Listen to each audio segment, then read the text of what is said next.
Emily Carter had always been fascinated by the paranormal. So when she inherited her grandmother's old house in the sleepy town of Briar Hollow, she jumped at the opportunity to explore its dark secrets. The townsfolk had warned her about the place, whispered tales about strange figures that haunted the land and things that moved in the night.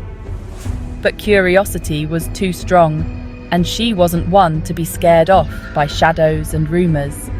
The house was far larger and more imposing than she remembered. A mansion cloaked in ivy, with windows that stared blankly into the forest beyond.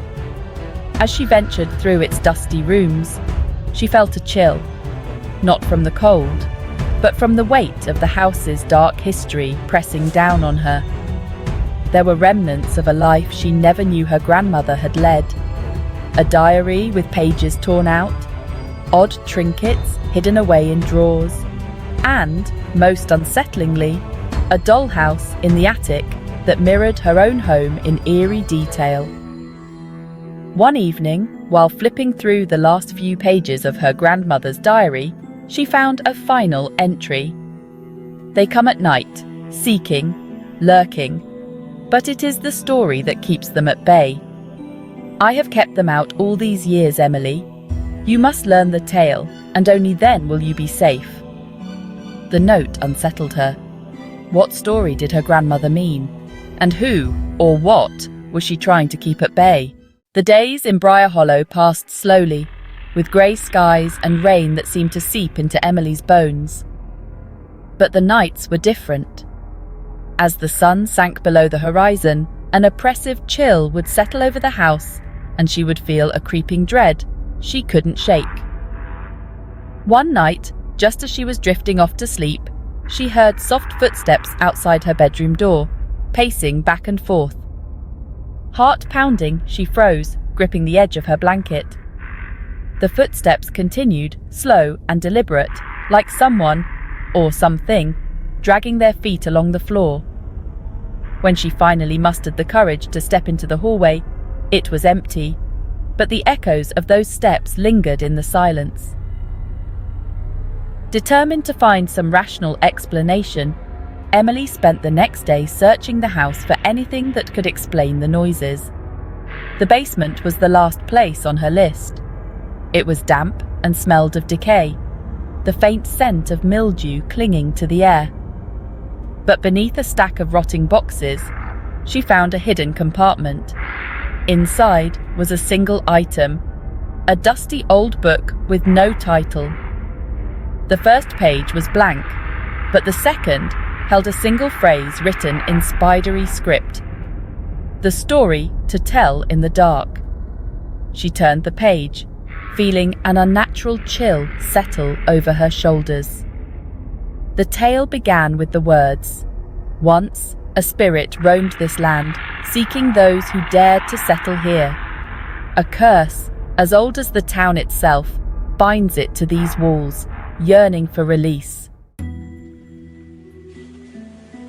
That night, by candlelight, Emily began to read. The story spoke of an ancient spirit bound to the land by a curse placed long ago by the town's founders. The spirit wandered the dark, drawn to those who dared to inhabit the old house, seeking something it could never find. Only by telling the tale of its creation could one appease it. If the tale went untold, the spirit would torment the house's inhabitants, driving them to madness, or worse. The air grew heavy as she read, and the flickering candlelight seemed to cast strange shadows that lingered in the corners of the room. It felt as though the house was listening, absorbing every word she uttered, as though it had waited years to hear the tale again. She imagined her grandmother, alone in this very room, reading this story to an unseen audience, her voice the only barrier between her and the darkness.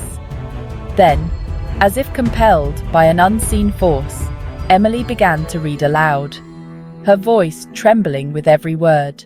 Emily read until her voice grew hoarse, feeling the presence around her shift, as if retreating into the shadows. She realized that this was the ritual her grandmother must have kept for years, a strange nightly performance that kept the spirit at bay. Her voice, her courage, these were the things that shielded her from the darkness. But the story was far from over.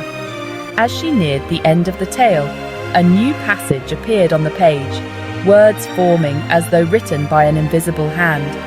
To break the curse, a sacrifice must be made. Blood for blood, soul for soul.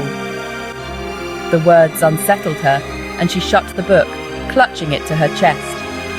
As she did, a gust of cold air swept through the room, extinguishing her candle, plunging her into total darkness. In the silence, she heard a faint whisper, a voice both sorrowful and sinister, calling her name. It was as if the spirit itself was pleading, yearning for her to finish the tale. Terrified but driven by an inexplicable urge, Emily relit the candle and opened the book again. The new words that greeted her were a final warning. To tell the story is to summon the darkness, but to leave it untold is to let it roam free. Choose wisely, dear reader. As she read those words, Emily felt a shiver race down her spine. The house seemed to hum around her, an ominous vibration that grew with each second. The footsteps she had heard before returned, echoing up the stairs, slow and deliberate. Her heart raced as she whispered the last words of the story, hoping it would finally satisfy the spirit that haunted the house. But as she finished, she realized her mistake. The story she had been reading was incomplete, a mere fragment of a larger tale, one that could never be fully told because it had no ending. The footsteps grew louder, and the air grew colder. Shadows began to coalesce in the corners of her room, forming into shapes that flickered like half-remembered faces. The candle sputtered as the darkness closed in, and Emily's breath caught as a figure stepped forward. A tall, gaunt form, with hollow eyes that gleamed with an unnatural light. "I told your story," she whispered, voice barely audible. "Isn't that enough?" But the figure shook its head, its face stretching into a sorrowful grin. Epilog, the house in Briar Hollow. Emily's friends and family grew worried when she stopped answering her phone. When the townsfolk went to check on her, they found the house empty. No trace of Emily remained, save for a single book lying on her nightstand.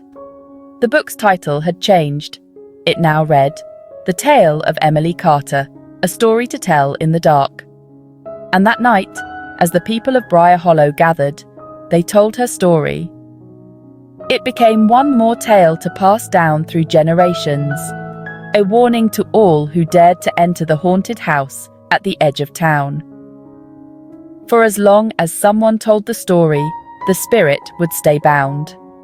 But as soon as the tale was forgotten, it would once again be free to roam,